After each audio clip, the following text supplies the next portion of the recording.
नमस्कार और जूले दोस्तों, ये आज मेरा 5वां दिन है अनशन का पानी और नमक पर। मैं बिल्कुल ठीक हूँ। आज खुले आसमान में हम थे बहुत से साथियों के साथ और तापमान था -17 के करीब।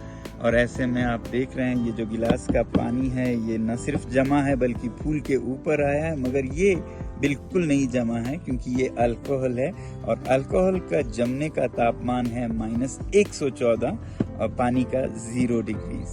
तो ऐसे में हम अनशन कर रहे हैं लद्दाख के संरक्षण के लिए, लद्दाख में डेमोक्रेसी के बहाली के लिए। मगर ये सिर्फ लद्दाख की बात नहीं है, ये एक देश भर में विश्वास को दोबारा स्थापित करने की बात है। हमारे देश में सब कुछ है, लोहा है, कोयला है, मिनरल्स हैं, मगर कमी है तो विश्वास की, ट्रस्ट डेफिसिट, जिसके चलते अब लोग किसी पे भरोसा नहीं करते हैं।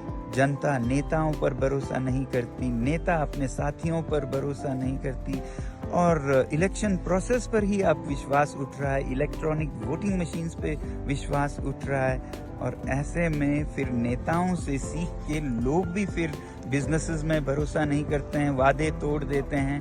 तो लद्दाख के साथ भी कुछ ऐसा ही हुआ। 2019 में हमसे वादा किया गया सरकार ने इलेक्शन मैनिफेस्टोज में खुलेआम लिख के कि लद्दाख को 6वें शेड्यूल में संरक्षण दिया जाएगा। और ये मैनिफेस्टो सिर्फ जुबानी नहीं थे, ये लिखित में आप देख रहे हैं उनकी तरफ से वादे जो लिखित में थे। और 2020 तक फिर वो भूल गए ये वादा। फिर जब दूसरा चुनाव आया हिल काउंसिल का, तो लोगों ने यहाँ पर कहा कि हम चुनाव में हिस्सा ही नहीं लेंगे अगर इस तरह से होता है, तो उन्होंने बॉयकॉट करने का फैसला हुआ। इस पे सरकार ने स्पेशल एरोप्लेन, विमान भेजकर हमारे नेताओं को दिल्ली ले गए और वहां पर उनसे विनती की। और हमारे नेता भी बहुत भोले भाले होते हैं, उन्होंने विश्वास किया और वापस आ गए कि वो सब ठीक करेंगे। और यहाँ पर आके उन्होंने फिर से भारी बहुमत से रूलिंग पार्टी को जिताया, संसदीय चुनाव में भी और हिल काउंसिल में भी। फिर उसके बाद सरकार ने बिल्कुल भुला दिया इसको, 4 सालों के लिए टालम टोल करते रहे। और अब 4 मार्च को उन्होंने साफ साफ कह दिया, ना हम आपको लोकतंत्र देंगे, ना ही संरक्षण 6 शेड्यूल में देंगे। तो आप समझ सकते हैं ऐसे में लोगों का क्या भरोसा रह जाए। अब लोग यहाँ पर फिर से कह रहे हैं कि संसदीय चुनाव को आने वाले हम बहिष्कार करेंगे, बॉयकॉट करेंगे।